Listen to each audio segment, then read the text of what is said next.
আসসালামু আলাইকুম। আবু বকর ফ্যামিলি থেকে আপনাদের সবাইকে স্বাগত, শুভেচ্ছা জানাচ্ছি এবং আন্তরিক ভালোবাসা জানিয়ে আজকে নতুন একটি ব্লগ শুরু করলাম।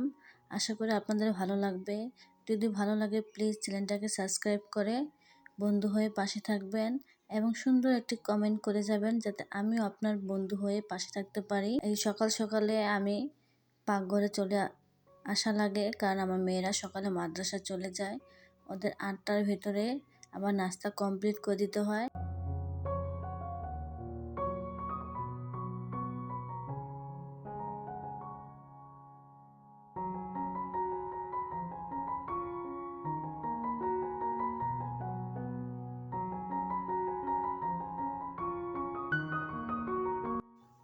তারপরে তো নাস্তা পানি খেয়ে ঘরের কাজে ব্যস্ত হয়ে পড়ে।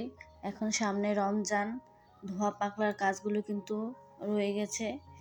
এই যে এই ঘরে প্রথম ওই ঘরের জানলা পরিষ্কার করেছি ডাইনিংয়ের। আজ এই ঘরের জানালাগুলো পরিষ্কার করব, কারণ সব একসাথে কাজ করা যায় না, অল্প অল্প করে এক এক দিন এক এক কাজ করে নেব, যাতে রমজানে ধোয়া পাকলা কাজগুলো না করা লাগে।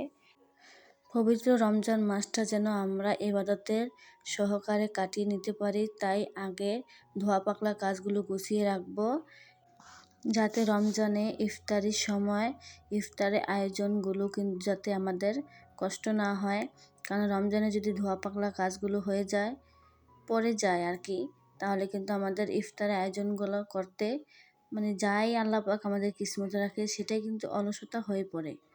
তাই শীতের কাপড় চোপড়, শীত তো শেষ, শীতের কাপড় চোপড়গুলো ধুয়ে আমি গুছিয়ে রাখবো। এদিকে দুপুরে রান্নার আয়োজন করছি। এক ভ্যানালা ভাইয়ের থেকে পুঁই শাকের বিচি রেখেছি, নতুন সুন্দর লাল আলু। আমার লাল আলুটা অনেক দিন ধরে রাখতে ইচ্ছে করছে, তাই ভাইকে বলেছি, সে আমার জন্য এক্সট্রাভাবে 5 কেজি কিনে নিয়ে আসছে। আর পাবদা মাছ হাতে মেখে ঝুঁকে রান্না করব।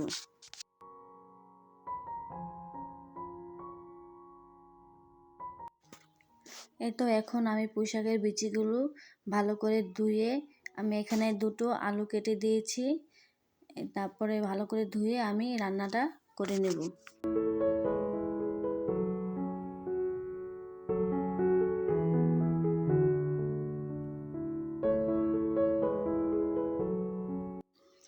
তো এখানে আমি কাঁচামরিচ, পেঁয়াজ, রসুন, তারপরে লবণ একসাথে পুঁই শাকের সাথে দিয়ে এখন আমি পুঁই শাকের রান্নাটা করে নেব।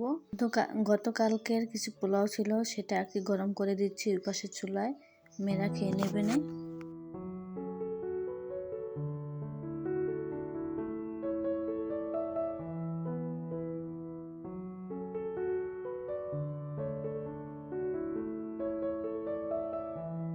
এই তো আমার ভাজিটা কিন্তু রান্না হয়ে গেছে। একটু লাল লাল বিচি ছিল, তাই লাল লাল দেখাচ্ছে ভাজিটা। এদিক দিয়ে আমি পাবদা মাছ রান্না বসিয়ে দিয়েছি। এখানে একটা টমেটো, পেঁয়াজ, কাঁচামরিচ, সামান্য পরিমাণ হলুদ মরিচ, সামান্য পরিমাণ আদা বাটা, তেল একসাথে ভালো করে মেখে তারপর মাছটা ছেড়ে দিয়েছি। এই যে আমার রান্নাটা কিন্তু প্রায় হয়ে গেছে। এখন এখানে ধনেপাতা কুচি দিয়ে আমি নামিয়ে নেব।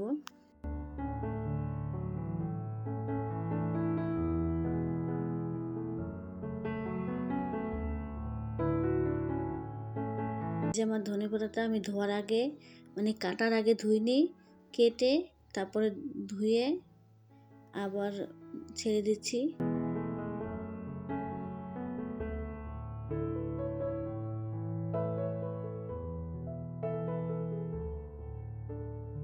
এই যে আমার রান্নাটা কিন্তু হয়ে গেছে। এই তো আজ দুপুরে রান্না, পুঁই শাকের বিচি ভাজি করলাম, হাতে মেখে ঝুঁকে পাবদা মাছ ভুনা করলাম। সবাই খাওয়ার জন্য ওয়েট করছে। এই যে আমার সোনা পাখি, ক্যামেরার সামনে সহজে কেউ আসতে চায় না, তাই ক্যামেরার ওদের বসার আগেই দেখাচ্ছি। আসুন খেয়ে দেখি পুঁই শাকের রান্নাটা কেমন হয়েছে।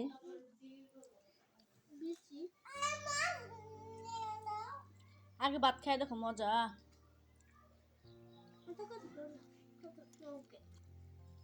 আলহামদুলিল্লাহ, মাশাআল্লাহ, পুঁই শাকের রান্নাটা কিন্তু খুবই মজা হয়েছে, অনেক মজা। আবু বকর আসো।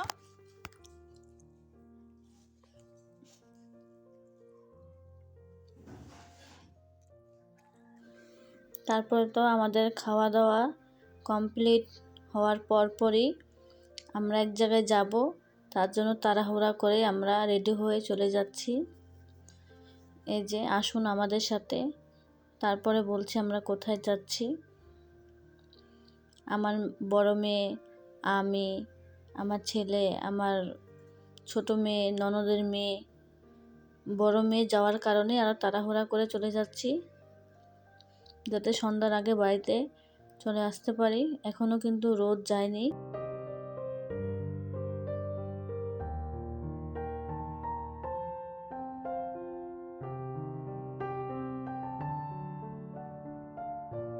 এই যে পাশে এক বাড়িওয়ালা, এখানে দেখুন কত সুন্দর বাগান করেছে।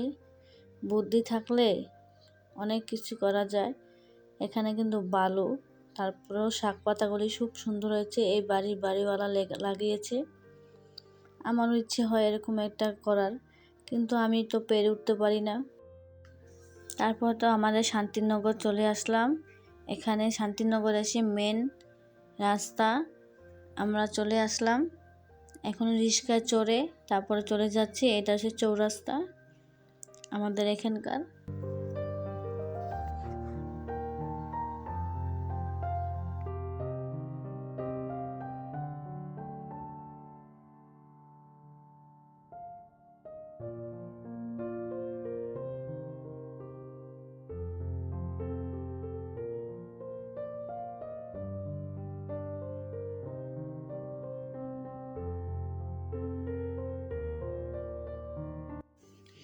এই তো দেখুন আমার ফুটফুটে, আমার ফুপু, আমার একমাত্র ভাই, তার একমাত্র কন্যা, তার নাম হলো মালিহা আক্তার তাবাসসুম। এটাই হলো এখানে আমার মা ভাই থাকে। তাহলে এখানে বিদায় নিচ্ছি বন্ধুরা। যদি ভিডিওটা ভালো লাগে প্লিজ একটি লাইক করে দেবেন বন্ধুরা।